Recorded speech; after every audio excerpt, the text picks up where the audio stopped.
When my oldest went to UGA, I sat in the orientation and the vice president of student affairs stood up and he said, "Moms, do me a favor. Call your children every day to tell them that you're okay, that you're getting out of bed, and that you're surviving." And my jaw was on the ground. And my son's like, Mom. And so I was like, is he joking? And he said, my job cannot get done because of the number of students that come in and say, "Can you call and check on my mom?" Every time I talk to her, she's crying. You're kidding. This is the VP of Student Affairs at UGA. Wow. I couldn't believe it. And it's true because we just do so much. They're gone and now we have no life outside of them. And what a burden to place on an 18-year-old. Right? That their mom is home sobbing because they can't basically get their life together because their child moved out. Hey, everybody. Welcome to Wire Talk. Well, today we have a very special guest in the studio, Elizabeth Pehrson, and she's going to be talking about long game parenting. Now, she was in the studio earlier this year, and she was a huge success, so we brought her back in to gain all of her wisdom. So let's get to it. Hey everybody, and welcome to Wire Talk. If you are tuning in, thank you so much for subscribing to wherever you're listening, whether it's YouTube, Spotify, Apple Music, however you're listening to it. We couldn't have this podcast without you guys, so don't forget to hit that subscribe button. But you are in a treat for today, aren't we, Mom? Yes, they are. Elizabeth Pearson's going to be in the house. Can I get a what? And she is fabulous and amazing. The last time we had her on here, our short went viral. 7.6 million people watched, and it's crazy. Over 4,000 comments. It was nuts. I can't even put that into words. You know I what mean, the first million, we were all blown away. I brought in balloons. Oh, yeah. And then the second million, third. By the time we got to 7, we're just like, what?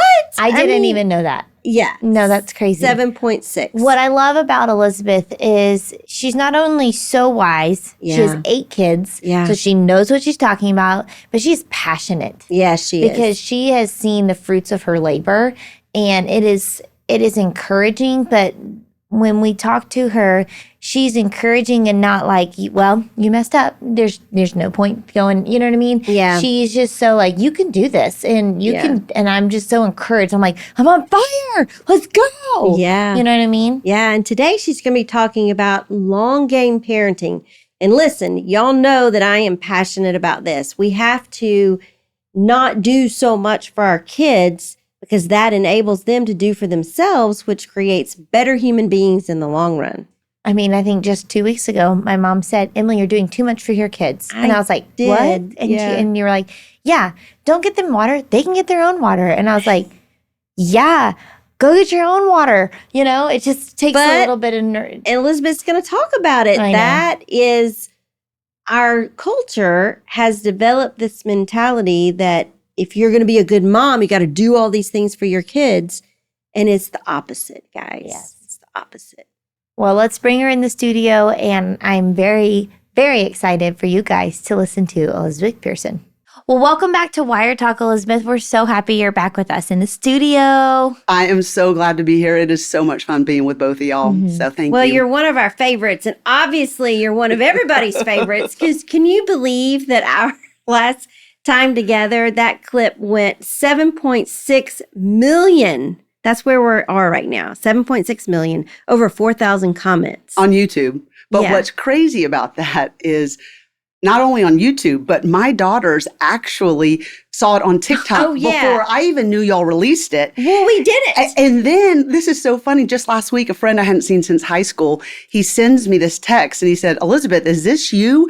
And it was our clip. And I look and it was on a motorcycle Facebook page that he follows called The Sensitive Biker. No. I'm not kidding. But my favorite story is my niece called me and she said, my father-in-law was in Mexico in a cab and the cab driver was watching the short. No. I'm not even That's kidding amazing. you. And so I'm like, it's everywhere. I mean, 7.6 million. It's all over the world, Elizabeth. I mean, Did you ever struck think? a nerve. No, not at all. Not at all. Crazy. And of all the things that we were talking about that day, it's just funny that one. Yeah, that it is what- resonated or yeah. something. So, Well, then if they liked that, they're going to love today's episode. well, I hope so. Absolutely, yes. Yeah. Well, thanks for being on here. I'm just, I love having you on here all the time. So, but why do you think it struck a nerve with everybody? I think probably for two reasons. I said, I was thinking about it and I was telling my husband, I was like, the comments, based on the comments alone, I think it's people that are engaged with college age kids or recently out of college, they're seeing it for themselves as well. Sure. And then I also think based on the comments, the other people are in disbelief. Yeah, they're not there yet. Happen. I mean, the number of people that said I was lying or I can't believe you're bashing this mom, and I'm like, I'm not bashing the mom at all. And you weren't bashing the girl. Not you at were all. Just She didn't know. Exactly. And then it was like, well, you shouldn't be talking about her because she probably grew up in Jersey because you're not allowed to pump your own gas. And I saw that comment. I mean, there were hundreds of those. Several and of I'm like, them, she grew up in South Georgia. Yeah. So I'd love to give her a pass, but no. not on this one. So yeah. Anyway. Well, for those who are hilarious. just listening and don't know all about you, tell us about how many kids you have, what you've been up to lately, and What are their ages now? Yes. Oh gosh. Well, we're A in little- the middle recap. of birthday season right Just now. go ahead and jump to the next birthday for all of them. Okay, yeah, I mean that's kind of what we have to do. But we have 6 birthdays in 9 weeks, and so we're like at that right now. But anyway, we have 4 boys, 4 girls. They're 26, 25, 24, 22, 21, 20, 17, and 15. And we have 3 out of college in the adult world, 3 in college, and 2 still in high school. Man, that's a fun season. It is. It's a lot of fun. Yes. I'm really enjoying the adult stage. Mm-hmm. I'm really know. enjoying it. It Yes. is great. And you've been doing the exchange, and that's been going well, right? Yes, And we tell just us a hit little our bit about that. We just hit our 10-year anniversary. Hard to and believe. It was unbelievable. I mean, when I started that first one, I never in a million years. People came up to me after the first one. They said, "What's next month?" And I was like, "Next month." This is it. I was like, "This is all I got." Yeah, that's all I got. And here we are 10 years later, and we're really hitting our stride, and we're having anywhere between 400 and 600 women every month. And I know. And you originally bought my tables and chairs that were in my nest to go That's to right. the exchange. You remember yes, that? I do. I had forgotten about it. So you just brought it up. But that's yeah, crazy. it is I mean, crazy. it's Yeah. hard. And we were supposed to have you at SOAR, and obviously you had to, and that was such a sad call. You had to cancel the last minute. We were both heartbroken, but I'm glad you're here today. I am too. And all the moms were like, "Is she coming back?" So we're going to do SOAR in 2026. So hopefully you will come back. Lord willing, I can do that. I was devastated. I mean, I know. cannot even tell you I was devastated. I had put so much work into that because I was so excited. Yes. When I can talk to young moms, that's where I Yes. get fired up because Yes. a lot of moms, I went away this weekend, like I told you, and I was talking to a lot of moms who's just weeping. Their children were 16, 17, 18, Mm-hmm. and it's like, so if you can get a hold of the young moms Yes. and Yeah. start them young, that's what I get so excited about. Yeah. Yeah. Well, all right, people, you heard it here. She said yes, she'll be at SOAR. That's right. Well, so I'm going to nail her down. That's after right. You this. can do it. You can do it. well, with 8 kids in all adult stages, high school, college, and out of college, you have some authority about what you're speaking about. So how is it looking like now when you've put in the work in the young years, and what is it looking like now for your family? Well, I'm so glad you asked because I just want to be very clear from the get-go. Like, I did not do everything right with my children. I am an imperfect mom with imperfect kids, but I can tell you it's my children, not me, that are reaping the benefits and the rewards of us doing less for them and not more.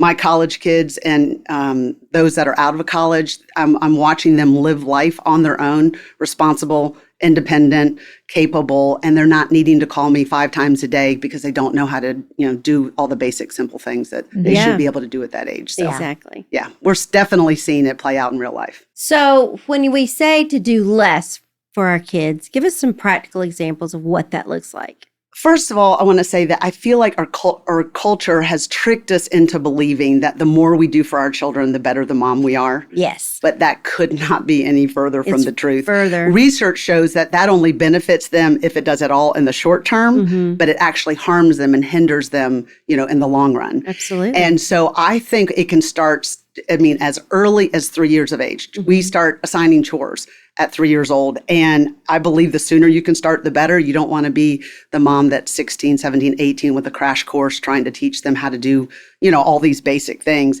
And so I wrote down some things because I was like, it's so simple. I mean, if your child is little and are they old enough to put on their own shoes, even if it's on the wrong feet, let them put on their own shoes. Yeah. Are they old enough to be in school? Then let them do their homework, do their projects, do everything. It's age appropriate. I mean, if they're in kindergarten, the work is supposed to be kindergarten age. So it's not going to be done to your standard. Right. But let them do it. Are they old enough to make their own lunch? Even if they don't put in there, what you want them to put in there, let them make their own lunch. And I would say starting in kindergarten. This is a good one. Are they capable of setting their own alarm and getting up and going to school by themselves? I mean, I'm telling you the number of pushback that I get from moms on this one. It's like... Well, and it's crazy because they say they won't get up. That's right. And it's like, okay, well, then let them feel the consequences of not getting up. Absolutely. And I'm like, what do you mean they won't get up? Or they can't get up on their own? And I'm like, what about Christmas morning? How early are they up that day? Like, if they want to be up, they will be up. And so I have a mom that was like, oh, you don't understand, Elizabeth. My child's such a heavy sleeper. He just cannot get up. And I had a heavy sleeper, and she would actually hit her alarm, while she was asleep, not even know it and stay asleep. And I'm like, I'm not going to go up there and get her up. So we actually for Christmas got her, it's a ball alarm clock, and it rolls around the floor. She has to get out of bed to turn it off on her own. And, a lot of moms will say, oh, Elizabeth, like, I don't want to have to take them in late for school. And I'm like, don't take them in late for school. Have them stay home and do chores for you all day long. And they can't watch TV, and they can't play video games, and they cannot play with friends. Yeah. They have to work. Yeah. And if they're old enough, like, have them call an Uber and pay for it themselves. Like, it's their responsibility. But so many parents are just making excuses for them. And I'm like, for the heavy sleeper, I'm like, they're not going to stop being a heavy sleeper when they're older. Yeah. So help them learn how to do that now so that they can get out of bed, later on their own. Can they wash their own clothes? Can they wash their own sheets and make their beds? Even if it's not done to standards for you. Right. If they mix their whites and their colors, so be it. Let them do it. Yeah. And in our house, we have to start, we make them start doing it at 8. They wash all their own clothes and their sheets at 8. What's your little phrase? Yeah. When they turn 8, the declaration in our home is that you are no longer a consumer, you're a contributor. Love that. That's why they always hate their 8th birthday. That's right. They're like, no, I don't want to party. This is horrible. I mean, we could keep going on and on and on with examples for whatever is age appropriate for the children. But the bottom line is, if they're capable for doing it for themselves, they should be doing it. Absolutely. And we shouldn't be doing it. I have a lot of moms say, oh my goodness, they're so young. They don't know how to work the washing machine or the dishwasher. And then I ask them, like, can they work the remote, the iPad, the cell phone? They can do it if they want to. What do you say to the moms that say, I like doing it? Oh, that's a big one. It's like, I know, right? I just enjoy it. And I'm like, or they say that, or they'll say, but they're not going to do it to my standards. I'm like, they won't. Or it's just easier for me to do it myself. And I'm like, it is. But the greater lesson is always the one that teaches them the long-term value, not what's best for us or easiest for us. It's like, that's not about us. Well, that's what I tell the moms all the time. It's not about you. I know. You're training this child and growing them up. And I'm a 2 on the Enneagram. I'm a helper. Like, I want to help. Yeah. But it's like you just sit on your hands and let them do it. Even if it's not done quickly. I love that. Even if it causes more work for you. Or even if it's, you're missing out on the joy of getting to do it for them. Yes. If that's you. But. Yes. Well, that's me and like packing lunches. Like, I really do enjoy packing lunches, but they're not 8 yet. So maybe I can have one more year. Well, lunches are kindergarten. That's our rule, kindergarten. Oh, no. Family. Okay. And we're going to hold it. And there's some moms that are really particular about like nutrition and that kind of thing. And so I'm like, okay, this drawer, they can pick one thing out of this drawer, one thing out of this drawer. And so you kind of give them some guidelines, but to let them, do it themselves, because if you think about it, childhood is meant to be the training ground for independence. Yeah. And yet we continue to do and do and do. And then suddenly we think we're just going to stop at, the stroke of midnight at, on their 18th birthday or something. Yeah. But typically moms that have always done for their children have a really hard time ever stopping. True. I feel like my toes have been stepped on a little bit. Sorry about that. But you know what? That's what we do. Today. That's what we do at Wire Talk, and that's okay. But I do think it's very helpful because I do have I enjoy it, but you're right. That's setting her up for success in the long run. You know what I mean? Yeah. And typically the kids will push back on you at first, but then they slowly are like, feel empowered and confident. Yeah, like my I can friends do aren't this. making their lunches. Yeah. And, and yet the their kids that are their friends whose parents are making their lunches, oftentimes the food comes back home. Yes. Because they didn't want to eat it in the first place. Yeah, that's true. That's very true. During the month of November, our hearts are especially full of gratitude for you, our listeners, and for every person who supports Birds on a Wire. Because of your generosity, moms all over the world are finding truth, encouragement, and practical help for their parenting journey. Karen and the Birds on the Wire team became the mothering voice that God blessed me with after having my first child shortly after losing my own mother. Being an only child, I was lost, overwhelmed, and felt so alone. How could this experience of motherhood be so hard and lonely? Karen and the Birds on the Wire team were my support system, my daily reminder God was with me, and my virtual group of champions. Even from afar, Karen walked with me, and she reminded me of the truth. Motherhood is hard, but with God, through Birds on a Wire, by your side, virtual or otherwise, you are seen, you are heard, and you are loved. That's why giving to Birds on a Wire is a no-brainer. No matter how small, the blessing of God's love through Karen and Birds on a Wire is such a gift to mothers everywhere. And I know I'm helping spread the comfort and the love I received. Thank you, Karen, Emily, and the team at Birds on a Wire for everything you've done for me. Stories like that remind us why we do what we do. And they're made possible by the friends and supporters who give to keep this ministry going. If you'd like to be part of our support team, you can join us today by visiting boaw.mom/give. That's boaw.mom/give. Now let's get back to the show. Why is restraining, we kind of touched this a little bit, but why is restraining ourselves from doing it all actually an investment in on the long-term growth of our children? Yeah, when we step back, it allows them the opportunity to wrestle, with frustration, with mistakes, with the obstacles that come into their path. And if we swoop in every single time and do for our children, they're never going to be able to build the muscles of resilience, creativity, problem solving, those types of things. Absolutely. And I think if we carry for them what they should be carrying for themselves, it teaches them that someone else will pick up the slack later on. And I'm telling you, and I'm seeing it in college, in roommates, like, I don't need to pick up my room. My roommate can do it. Or I don't need to do whatever X, Y, and Z on a group project because the other people will, carry the slack. And that's what it's trained them basically to do.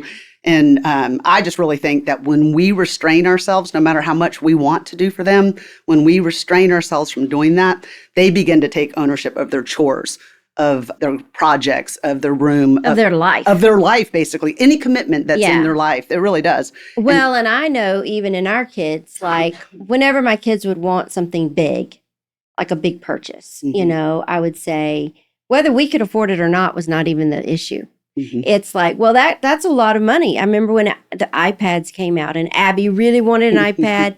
She was in middle school. And we just weren't at the time going to buy her an iPad for $600. No. It just wasn't going to happen. So I just said, Abby, no, you got to save your money and then you can get it. And it took her a couple years, but she did it. She bought it and she loved that thing. And, but she appreciated it. She took better care of it. That's right. And even with my grandchildren, Evie, the oldest, is 11. She's getting ready to be 12. And she said, Mimi, I want something to drink. And I just looked at her and I said, well, then go get it. You know where the cups are, the ice is, and all the drinks. And she was like, oh, I can do that? And I'm like, yeah, go, girl. Get in there and get it, you know? And it empowers them. It really, really does. I always say, like, if you want to have emotionally, mentally, physically resilient children later on, then right now we cannot step in. We cannot overdo, fix, intervene for them. No. Now, because then they're going to be adults who are like, where's my drink? Exactly. Yeah. And I remember Taylor one time, it was the end of his junior year in school. He was my golfer. And he's like, Mom, I want this, this, this, and this for my golf game. That's going to improve my golf game. Golfers always want the next best thing. Oh, yeah. And I just looked at him. I said, well, I suggest you get on up to that outlet mall and start, putting in job applications because you got a lot to buy this summer, don't you, buddy? That's right. And he's like, are you going to get it for me? And I said, no, I'm not. I don't play golf and I don't need those extra things. So no, you better go get a job. I mean, it's the truth. I mean, and people are like, oh, they're so busy, with school. And I'm like, okay, we're modeling real life for them later on. Exactly. If my husband Life wanted is something, busy. yes, exactly. You're busy and you might have to pick up an extra job, or you can't work all day and come home and go, well, I just had a busy day. I'm not going to exactly do the chores that you have to do. So we're just Right. trying to model now great. what will help them later on. So, what are some of the unseen consequences of always stepping in for the kids? Well, I think the consequences might go unseen for a little while. Mm-hmm. They will not go unseen once they're adults. They just won't. No. They won't be resilient. They won't be responsible. They won't be resourceful. They will be underprepared Okay. Mhm. is really what's going to happen. And so when that gap will widen, and it's going to be a glaring deficiency in these kids that don't know how to do anything for themselves. That's what I think. I agree. And I also believe they start to believe I can't do it Oh, yeah. because they've never pushed themselves to the Mhm. hard to learn how to do it. But they believe now as an adult, I can't do it. Yeah. So they just stop. Well, and it's funny. It's why the tagline is so popular right now. Like, you can do hard things. And it's like, we didn't used to tell people that because we No. knew that we could do hard Yes. things. But now kids don't feel like they're capable, enough to do it on their own. And when moms always do for their kids, Mhm. it just teaches them that mom can do it faster. Mom can do it, better. So why try? Exactly. So, So I'm thinking of the flip side. There are consequences for parents overdoing it too. So many of the moms I hear from are just exhausted, or so many of the moms I hear from when their kids do go to college, they are completely lost. Yeah.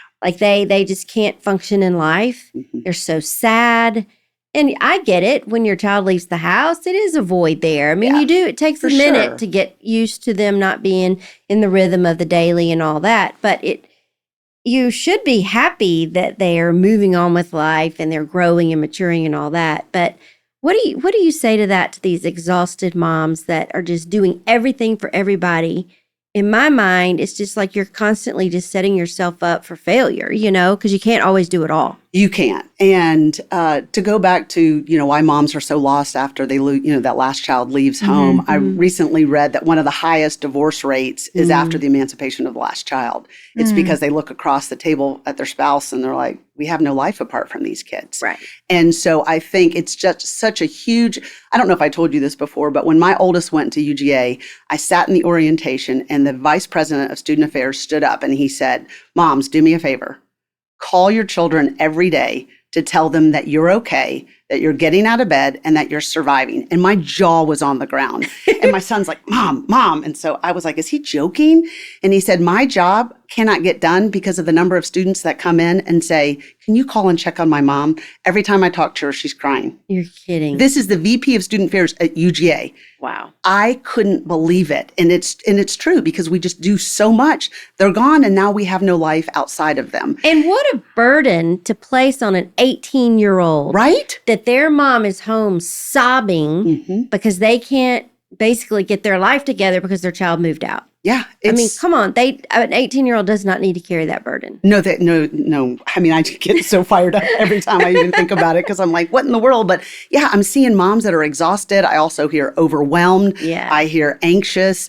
I hear stressed out, and you think about it, it's exhausting if you have to take care of your own self and all of the facets that go along with that. And you're doing that for multiple other Yes. people. I mean, of course, when you have a newborn, like you do, they cannot do anything for themselves. Right. You have to, and you are in a season of exhaustion. But what happens is there's so many moms that don't ever step out of that season. That's right. They continue to do and do and do what they can be doing for themselves. So they're exhausted. And the interesting thing about exhausted parents is when you're living in a state of exhaustion, you cannot fully connect with your child. No, You can't. So true. it's impossible. Right. Yeah. So, how do moms know if they're in a season of overdoing it for their kids? She is overdoing it and overfunctioning for her kids if she's doing for them what they can and should be doing for themselves. Goes back to those age appropriate, chores, task, responsibility. If they are able to do it for themselves, they should be. Should be. And it's a lot. I mean, kids can do a lot. They are so much more capable than we give them credit for. Yeah. And, when the moms come to me and be like, they're only 9 or they're only 10, I encourage them. I said, if you have a living grandparent, call them and ask them what they were doing at 8 Yeah. and 9. True. We are so much more capable and our children are so much more capable than we allow them to be. So what do you say to the moms who feel guilty? I say that, remember, love does not equal doing. There you go. Love doesn't equal doing. And I would also encourage them to define or redefine what a good mom is. I mean, a good mom is not one who does, in my opinion, a good mom is not one who does everything for her children. No. It's one who loves them enough not to, Mm-hmm. and to teach them how to do it for themselves. I am so motivated to take an inventory this week and like see what I can already tell you I'm doing a lot for my kids. Grayson is my yellow and he doesn't like to do anything that's not fun. So sometimes he whines and complains, like going to get his socks upstairs and I'll just like, all right, I'll go get him. Yeah. So that's something so small that small that I can be doing, but it's very true. I'm just crippling him because in world, he's going to have to do things himself. So, all right. That's what I'm going to do, small inventory in my life. What are some small steps that moms can take? And are there areas you think that we are consistently doing it? And where can we start helping their children? Well, helping their children by making them do it for themselves. Right. Well, I love your example of the socks. Mm-hmm. I mean, that is so basic and so simple. But if you continually do that, it's going to become bigger things that mom will then do for me. I forget my, uniform or my jersey or my cleats. Mom's going to bring it up to the school. I forget my project. Mom's going to do it. So I love that small example of the socks. But I would really say it depends on the age of your children. But I mean, if they're really little, you can let them start feeding the dog, just take a scoop of this and make it simple for them, Yeah. So it's low at their level. They take the cup, they put it in. Or, I remember when my son was 3 and his job was to ride his scooter. He had a little bucket that he would put, with a handle over his handle on the scooter. And he would ride down, and we had a really long driveway. And he would ride down every day and get the mail, put it in the bucket, and he would bring it back. That's And so cute. I had a neighbor call me, and she's like, your son is down at the mailbox. I was like, he's getting the mail. Yeah. And she's like, but he's 3. And I'm like, and he loves his scooter and he has lots of energy and he needs that physical, Sure. exertion. So it was a perfect job for him. But I mean, if your children are little, 4 and 5, they can help set the table. They can help, empty the dishwasher. It could be, they're like, oh, well, it's too tall. Okay. Ask them to put it on the counter. And then, just the basic, break it down to something that they can do. If they're 8 or older, like I said, washing their own clothes, washing their sheets. I met with a mom this weekend and she said, my son's 17 and he won't do his own laundry. And I said, well, what do you mean he won't? And she said, well, it'll get to the point where he has no clothes left. And then I said, and then what? And she said, well, I do it for him because he doesn't have any clothes. No. Exactly. It's just so start them when they're young, just basic things, whatever has to get done around the home, just delegate.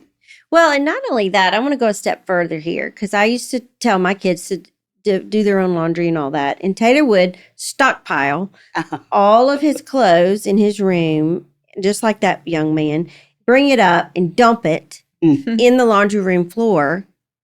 And then I would walk in and there's just clothes all over the floor. And I called him in there one time and I said, hey, this is unacceptable. This is my laundry room.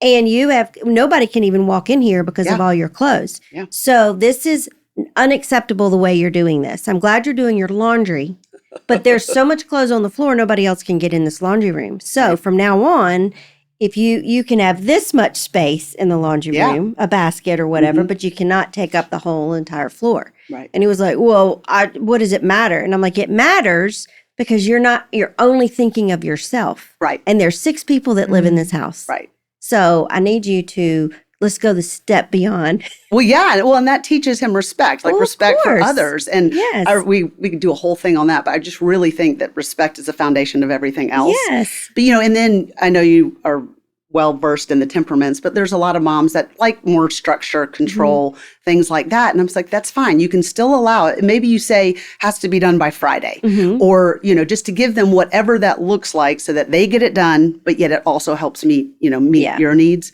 So I'm going to go off a little bit of a tangent. Like the tough thing about the moms who are like a little bit of structure. So you're asking your 6-year-old to make their lunch and it's not done very well. You know what I mean? It's done by a 6-year-old. But then there's also peanut butter and jelly and everything like that. Did you expect your kids to put things away and like have expectations in the tasks they were doing, even if they weren't to your expectation? Well, so I always spent time training them with whatever the task is. Okay. You don't just send them off and say, make your lunch. It's like, hey, this week we're going to make lunches together. And this is what we do afterwards. After you use the knife with the butter, or the peanut butter, you stick it in the sink because he might not be able to wash it off because he's not tall enough or things like that. But to give them parameters and boundaries so you're setting them up for success. But if you just send them off and say, go clean the bathroom and you haven't trained them up what that looks like to clean the bathroom, they are going to fail. Yeah. And I would also go one step further and just say, do not correct them in the moment about, like, let's say they don't clean the bathroom well or they made a mess on their on the counter or whatever. Because women, I ask them, like, do you love it when your husband comes in and was like, why did you do that? No, it makes you just not want to even do it. So just say, okay, you did a great job. I noticed that there was a lot of peanut butter on the counter. Next time, here's a wipe, and this is what we're going to do, or whatever it might be. But to just instruct them as opposed to scold them for doing it wrong, because that will not make them want to do it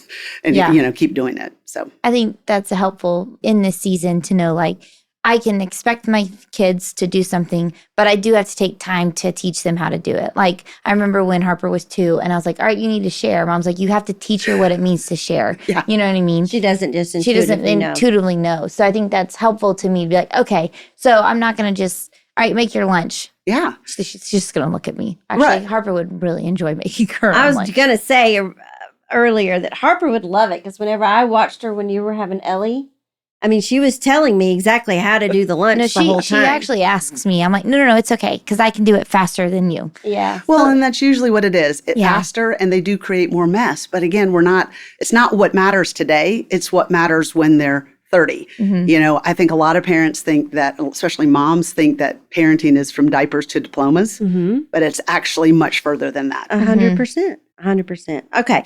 Give us one final Elizabeth pep talk of why it matters for the long haul.